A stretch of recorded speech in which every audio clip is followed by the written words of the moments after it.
সাফ চ্যাম্পিয়ন হওয়ার পরে বাংলাদেশ অনূর্ধ্ব-20 দলের সামনে এখন এশিয়ার মঞ্চে নিজেদের কিছু প্রমাণ করার ম্যাচ।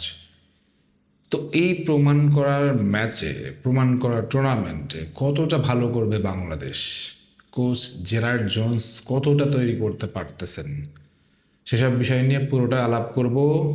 তার আগে একটা কথা বলে দিতে চাই, বাংলাদেশ ফুটবল ফেডারেশনের খামখেয়ালিপনা আচরণ এবং অপেশাদারিত্ব যেন আমাদের সামনে আর না আসে, এই জিনিসটা ক্রীড়া প্রতিমন্ত্রী সাহেব বা আরও যারা দায়িত্ব আছেন তারা একটু খেয়াল করবেন, খেয়াল রাখবেন। কারণ এই বিষয়গুলো নিয়ে কথা বলতে আমাদের ইচ্ছা করে না। আমরা ফুটবল নিয়ে কথা বলতে চাই, ফুটবল খেলাটা নিয়ে কথা বলতে চাই, ফুটবলের বাইরের খেলাটা নিয়ে কথা বলতে চাই না। এনিওয়ে, প্রথম যে কথাটা দিয়ে বলতে চাই, কোচ জেরার্ড জোন্সের একটা লম্বা ক্যারিয়ার প্রোফাইল আছে। তিনি একজন ইংল্যান্ড ফরাসি বংশোদ্ভূত লোক। তার কোচিং ক্যারিয়ারটা হচ্ছে যে ওয়েফা এ লাইসেন্সের এবং ওয়েফা ইউথ ডেভেলপমেন্ট এলিটা যেই লাইসেন্সটা সেটাও আছে। বেসিক্যালি তিনি হচ্ছে কোচদের কোচ। আমি যদি সহজ ভাষা আপনাদেরকে বলি, তিনি যেখানেই গেছেন, যেসব একাডেমিতে কাজ করছেন, ইংল্যান্ড, হ্যাঁ, রোচডেল, তারপর হচ্ছে আর্সেনাল, যেখানে যেখানে কাজ করছেন, তিনি বেসিক্যালি ইউথ ডেভেলপমেন্টেই কোচিং করাইছেন এবং সেখানে যারা ইনস্ট্রাক্টর ছিলেন তাদের তিনি কোচিং করাইতেন।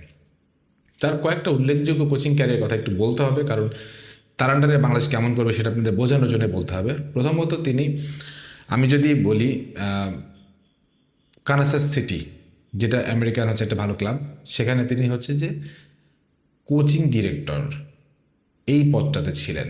মানে তাদের কোচদেরকে তিনি ডিরেকশন দিয়েছেন, পাথওয়ে দিয়েছেন, তারপরে কী কী মডেলে যেতে হবে সেগুলো করেছেন। মরক্কোতে তিনি আন্ডার ডেভেলপমেন্টে প্রচুর পরিমাণ কাজ করছেন এবং সেখানে তিনি কোচদের ইনস্ট্রাক্টর ছিলেন এবং তার ডেভেলপমেন্ট প্রোগ্রাম অনুযায়ী কোচরা তাদের পাথওয়ে সাজাইতো এবং খেলোয়াড়দেরকে সেভাবে তারা তৈরি করতো। সো মরক্কোতে তার একটা হিউজ ভূমিকা আছে, মরক্কোর এই বর্তমান দলের পেছনেও তার একটা ভালো ভূমিকা আছে। দ্বিতীয়ত বললাম, তৃতীয়ত যদি আবার বলতে আসি, তাহলে এবার বলবো যে লাস্টলি তিনি কখনোই কোনো ইউথ ডেভেলপমেন্টের বাইরে সিনিয়র কোনো টিমে ওইভাবে কাজ করেননি। কিন্তু কাম্বোডিয়ান প্রিমিয়ার লিগে তিনি হচ্ছে বিশাখা এফসি দায়িত্ব নেন এবং সেখানে তিনি 7টা ম্যাচ পরিচালনা করার পরে তিনি ফেরত চলে আসেন। বেসিক্যালি তিনি হচ্ছে ইউথ ডেভেলপমেন্টে একদম একটা মাস্টার মাইন্ডই বলা যাবে। কারণ ইউএসএ, মরক্কো, তারপর আর্সেনাল, সব জায়গাতেই তিনি তার কোচিং ক্যারিয়ারটাকে সাজাইছেন, করছেন। এখন ভালো প্রোফাইল হলেই যে ভালো কোচ হবেন এর তো কোনো গ্যারান্টি নেই, আবার ভালো প্রোফাইল না হলে যে ভালো কোচ হবেন না তারও কোনো গ্যারান্টি নেই। কিন্তু এই বিদেশি সাদা চামড়া বলেই কি আমরা তাকে নিয়ে লাফাচ্ছি? আমি অন্তত লাফানোর পক্ষে না, তবে আমি তার কোচিং ক্যারিয়ারের যেই গ্রাফটা, যেই স্টাইলটা, যে মডেলটা দেখলাম, তাতে আমার কাছে মনে হয় যে এই লোকের অন্তত বাংলাদেশের হয়ে কিছু দেওয়া উচিত। বাংলাদেশ চুক্তি করছে 2 বছরের এবং 2 বছরের চুক্তির মধ্যে আন্ডার 14 থেকে আন্ডার 23 সবগুলো ইউথ ডেভেলপমেন্টে তিনি কাজ করবেন এবং সেখানে তিনি কোচিং করাবেন বা তিনি সেই গ্রাফটা তৈরি করে দিবেন। সো এই লোককে নিয়ে আশাবাদী হব না, হওয়া উচিত, কারণ তার তো একটা প্রিভিয়াস রেকর্ড আছে এবং যেসব জায়গায় কাজ করছেন ওইসব জায়গাতে তিনি যতটুকু পারুক না পারুক শিখছেন তো অনেক কিছু। সো ওই শেখাটা কি বাংলাদেশে দিতে পারতেছেন? প্রথমেই যদি বলি, হ্যাঁ দিতে পারতেছেন। কেন? তিনি শামসুল হুদা একাডেমিতে যে পরিমাণ আগে থেকে আবাসিক ক্যাম্প করছেন এবং যে পরিমাণ আগে থেকে তিনি খেলোয়াড়দেরকে নিয়েছেন এবং যে পরিমাণ আগে থেকে তিনি বাংলাদেশের বংশোদ্ভূত খেলোয়াড়দেরকে অ্যাকুমুলেট করেছেন, এটা কিন্তু এটা দেখার বিষয় ছিল। তিনি 44 জনকে ডেকেছিলেন, তার ভিতরে বসুন্ধরা কিংস মানে বার্সেলোনা হয়ে গেছে, তারা খেলোয়াড় ছাড়তে চায় না, খেলোয়াড় ছাড়ে না, তিনি আর পরে ডাকেন নাই। এটা নিয়ে অনেক নাটক সিনেমা হচ্ছে এবং বিহাইন্ড দ্য সিনে তলে তলে বোধহয় তাকে নিয়ে, এটা নিয়ে বোধহয় একটা সিন্ডিকেটের একটা মানে বিরাট ধাক্কাও খেতে হতে পারে। দেখা যাক কী হয়। বসুন্ধরা কিংস এটা যদি করে তাহলে ভুল করবে। সো ওই জায়গা থেকে ভাবলে অনেক কিছু, কিন্তু এখানে আমার কিছু অবজারভেশন আছে। সম্ভবত তিনি আরও বংশোদ্ভূত আরও ভালো কিছু খেলোয়াড়কে ডাকতে পারতেন। আমি জানি না তাদের কিন্তু অ্যাভেলেবিলিটি ছিল কিনা বা পাইছে কিনা। যেমন আমি মনে করছি যে আমাদের সেই রোনাল্ড সুলিভান, ডেকলান সুলিভানকে তিনি ডাকতে পারতেন, কিন্তু তিনি ডাকেন নাই। কারণ হচ্ছে, এটা আপনারা জানা উচিত, একাডেমিক কারণে তারা 2 ভাই পরীক্ষা চলতেছে, ছুটি চেয়েছে, এই জন্য তাদেরকে তিনি ডাকেন নাই। তারপরে হচ্ছে যে আমাদের আরও যেসব প্রবাসী খেলোয়াড় বা অনূর্ধ্ব-20 জন্য যারা খুব বেশি মানে হাইলি প্রসপেক্ট ছিল, তাদেরকে তিনি ডাকতে পারেন নাই। সো এই জায়গাটাই বাফুফের খামখেয়ালি ছিল, নাকি তিনি পছন্দ করেন নাই, নাকি তাদের একাডেমিক কোনো ব্যাপার বা তাদের অন্য কোনো ব্যাপার ছিল, সে ব্যাপারটা আমার কাছে মনে হয় যে একটু মানে একটু ভাবার দরকার ছিল। আমরা সম্ভবত 5 জনকে ডাকছি, এর ভেতরে মাহে খান, তারপরে হচ্ছে অ্যাডাম আব্বাস, তারপরে হচ্ছে যে অস্ট্রেলিয়া থেকে একজন, তারপরে হচ্ছে ইউএসএ থেকে একজন, এইভাবে যে 5 জনকে ডাকছি, এই 5 জনকে নিয়ে আমরা হয়তোবা একটা ভালো দল গঠন করতে পারবো। কিন্তু এদেরকে যে ব্যাকআপ যারা দিবে, এদেরকে সাপোর্ট যারা দিবে, সেই তো ফয়সাল মোর্শেদ, তারা, তাই না? তাদেরই তো দেওয়ার কথা। সো তারা কতটুকু করতে পারে, তারা কি করে, সেটা তো আমরা মাঠে দেখছি।